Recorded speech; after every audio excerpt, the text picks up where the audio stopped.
Hey everybody, welcome to Dad's Den of Pop Culture and a little TV show review today. Once upon a time, a guy named Stan Lee inked a deal with Japanese producer of all things awesome, Toei. Marvel got the rights to produce Godzilla and Shogun Warriors comic books. And Toei got the license to make a Tokusatsu about Spider-Man. Boy, did they ever make a Tokusatsu about Spider-Man. Each episode begins, of course, with the theme song, Kakero Spider-Man by Yukihide. Yeah, yeah, yeah, wow, hey, hey, wow. It's an odd little song, but it works. And it's a pretty good opening. Gives you an idea of what you can expect in the series in terms of the look of Spider-Man, the way he moves, which frankly I think is kind of superior to the American TV show in that regard, and the special effects. The show is not about Peter Parker, your friendly neighborhood Spider-Man. It's a little bit stranger than that, if you don't count getting powers from a radioactive spider is strange. So maybe we should scratch the stranger remark, but it's definitely differently strange. This Spider-Man is Takuya Yamashiro, played by Shinji Todo, who did a few other tokusatsu along the way, including Dimshi Sentai Dinjimon and JAKQ Blitzkrieg Squad. Maybe people say Jack. I don't honestly know, but point is he did some other shows like this. Now in this series, Takuya is a dirt bike racer. He has a sister, a little brother with whom he lives, and a girlfriend. And like Peter Parker, his powers create lots of complications in his life. Toto does a nice job playing the character. Just, a lot of charisma. We also get some very Japanese additions to the Spidey mythos in this show, namely aliens, a flying car, a giant robot called Leopardon. And yes, this is all explained in the origin story in episode 1. Now, while The Amazing Spider-Man airing in the United States at about the same time was on in prime time, and therefore intended, for both an adult and young audience, although obviously kids were going to be more into it than adults, Supaidaman was, like all tokusatsu, aimed more squarely at a young audience. That being said, like all Japanese kids shows, it could get a little bit gnarly, and it's a lot of fun for adults who, are maybe young at heart. So in episode 1, we get the origin of Supaidaman. Episode starts with a spooky voiceover calling on Marveler and Leopardon, along with images of a giant spaceship heading to Earth, and a glimpse of our main villains. We'll talk about those more a little bit later, and Takuya's dad, who works in an observatory. We also see Takuya practicing with his dirt bike, because dirt bikes are really cool, while his girlfriend, Hitomi Sakuma, played by Rika Miura, is taking photos of him. And then he gets this mental message from his brother. I always have trouble getting the little air quotes in. Brother,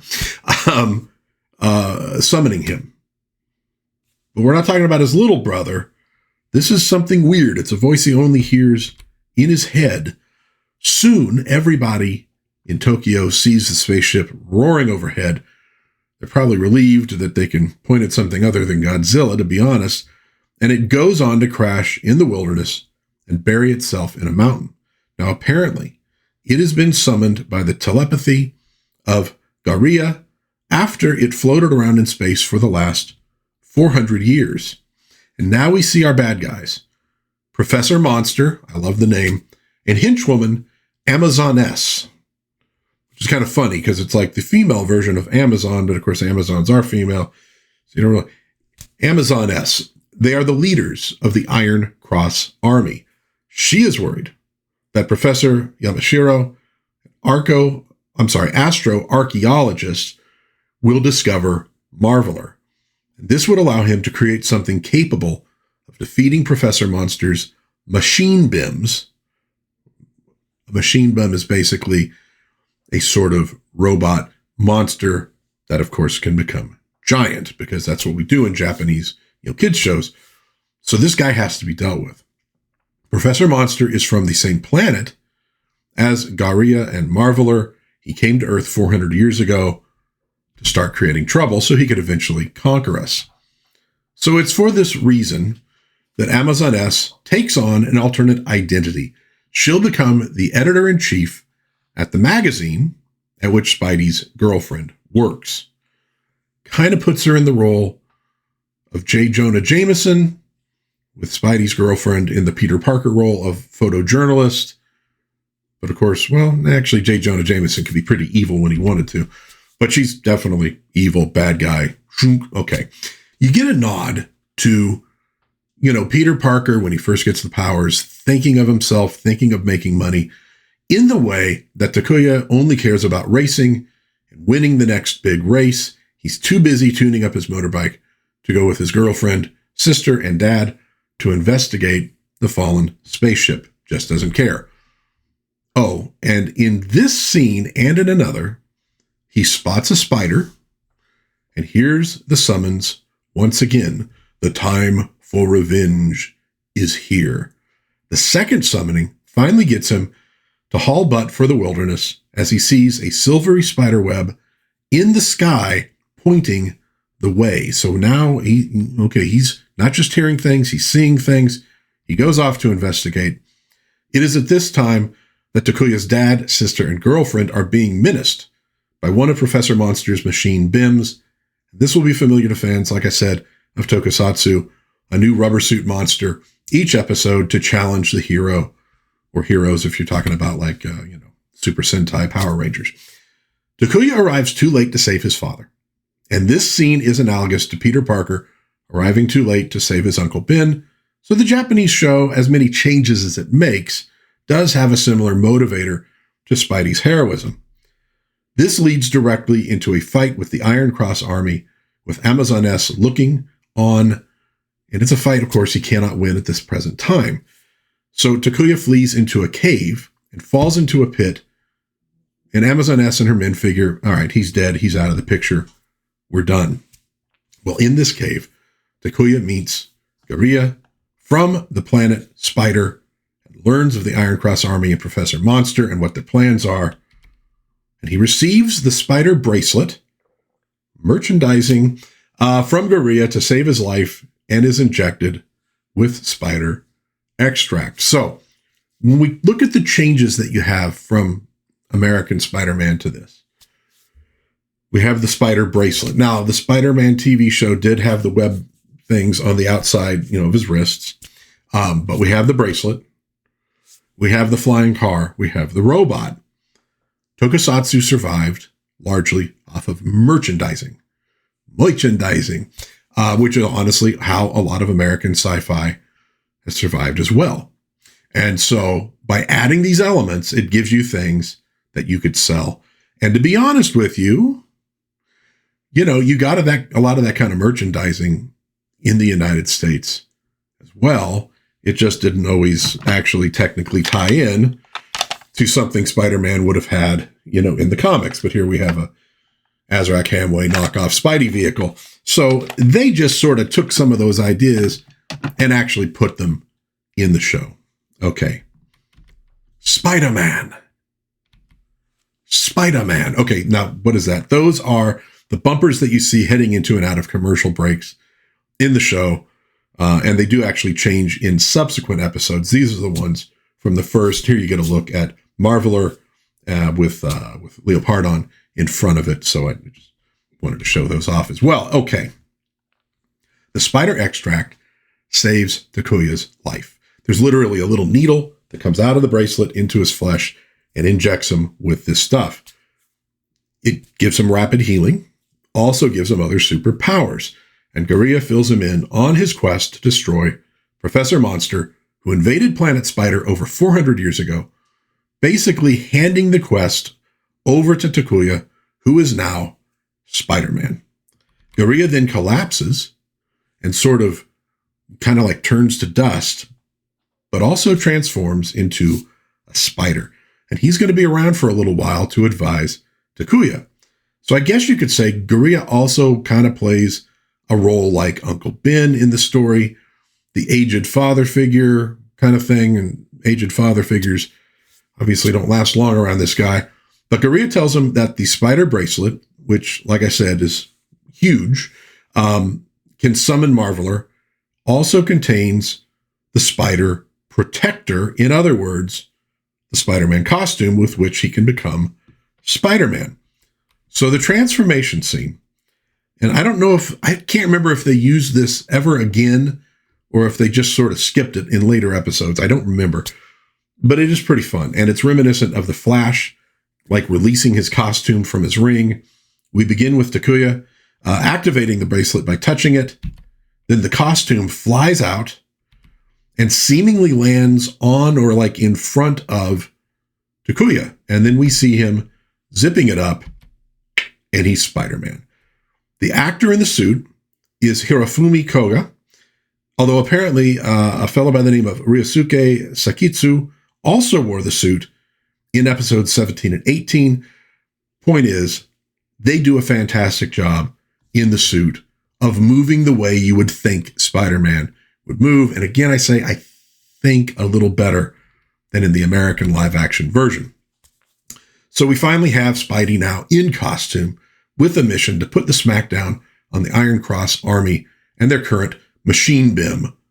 But first, a little posing while he gets used to his new powers, get the crouch, starts climbing walls. He's on the ceiling.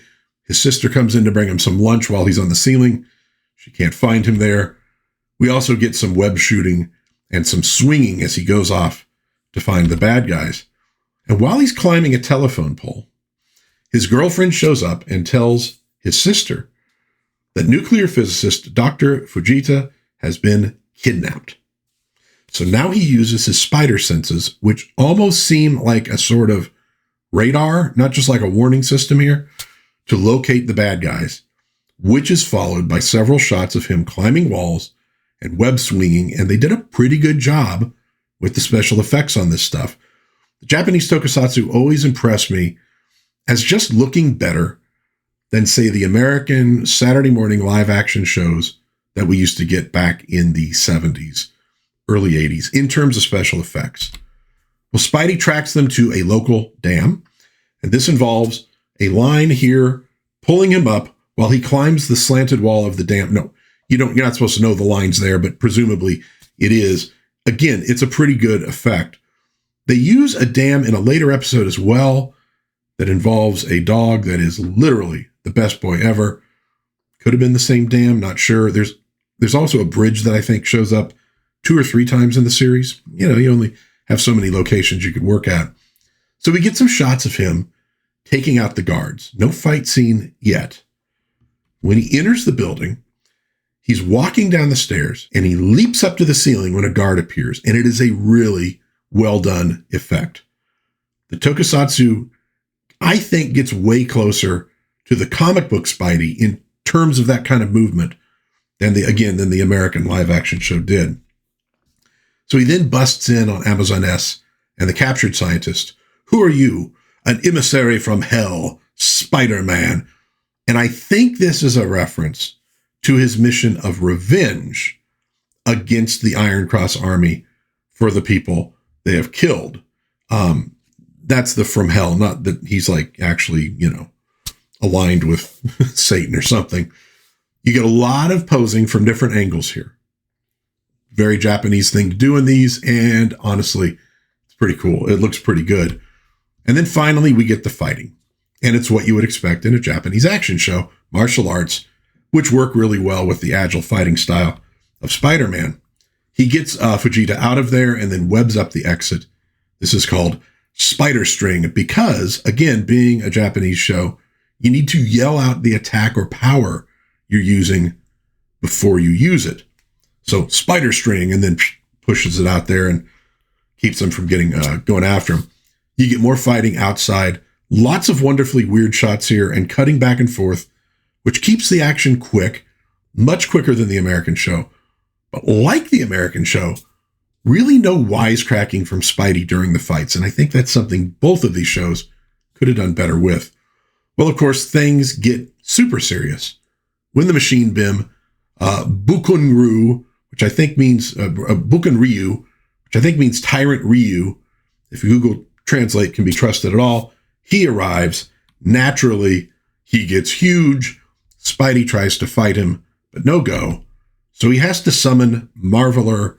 This launches the Marveler Leopardon sequence, which we'll get in most of the questions. The Marveler spaceship comes flying in. Spidey hops into his ride, which flies up and docks with Marveler.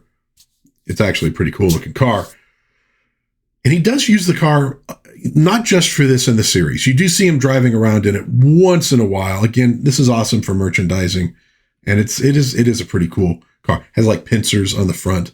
I guess they're going for sort of a spidery thing there. So in this first sequence, he fights the monster with the car a little bit, launching some missiles. They use less of that as the series progresses. But then we get the transformation. So the Marveler turns into the robot Leopardon, and then we get the giant robot. And I don't think these additions to Spider-Man would have bothered me in the least when I was 6 years old. I know an adult fan of American Spider-Man might kind of roll his eyes.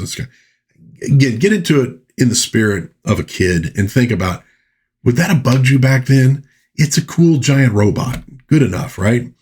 So he makes an attack, which doesn't work. So then he unsheaths Sword Vigor, throws it at the giant machine bim, and he is gone. Hits him, explodes. All of them explode, which I guess means that you don't have to worry about cleaning up, all the mess afterwards, which is handy. Professor Monster says what Dr. Octopus was always thinking, but couldn't say due to the Comics Code Authority. Damn it. Spider-Man, Leopardon. That really killed me when he did that.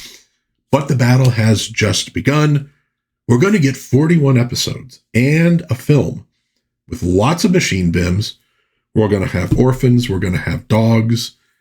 All sorts of cool stuff in this series. If you've ever watched any Super Sentai or Mighty Morphin Power Rangers, or just Japanese tokusatsu in general, you have a good idea of what the machine bims are going to look like and how the action is going to play out. I do want to call out one machine bim in particular. This one, a wrestler who chooses to be turned into a monster, and he bears some resemblance to a certain ever-loving blue-eyed thing, but you really don't get any of the Marvel Spider-Man villains in the series at all. It's all kind of their own original stuff that they did. Professor Monster, Amazon S, and all these dudes. But of course, you also get an ever victorious Spider-Man. It's a really fun kids action series. Totally watchable for an adult. It's just for fun. I mean, obviously, you're not gonna get into the deep characterizations and storylines, but it's just good old-fashioned fun stuff. And I think if you grew up on similar stuff in the United States, ISIS and Shazam, Bigfoot and Wildboy, Electra-Woman, Dyna-Girl, you can have a sort of a nostalgia for this kind of stuff. And obviously, if you love the old tokusatsu, this is one that you really need to check it out. The stories are clever, and they do rely less on the giant robot a little as they go. It's like they had to throw that in, I think probably again for the merchandising, but he's not super necessary to the stories. Shows up at the end, throws the sword, okay, machine bim gone. But the stories themselves and the people that Spidey gets involved with, they're pretty good and often kind of heartfelt. There's definitely some humor.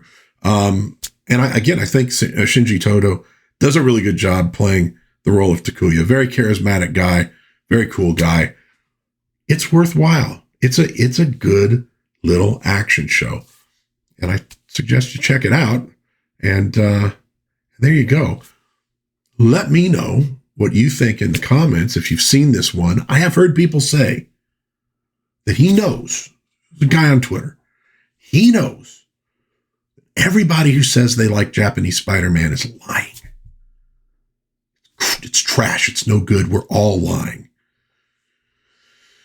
I feel sorry for people who think that way, but if you don't like it, let me know in the comments and let me know why. But if you do, I'd love to hear from you as well.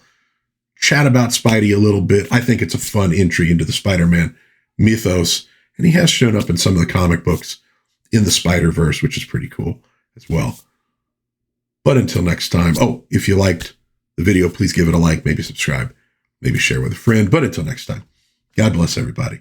Please be kind to one another. Have a little bit of fun out there. Watch a little Japanese Spider-Man.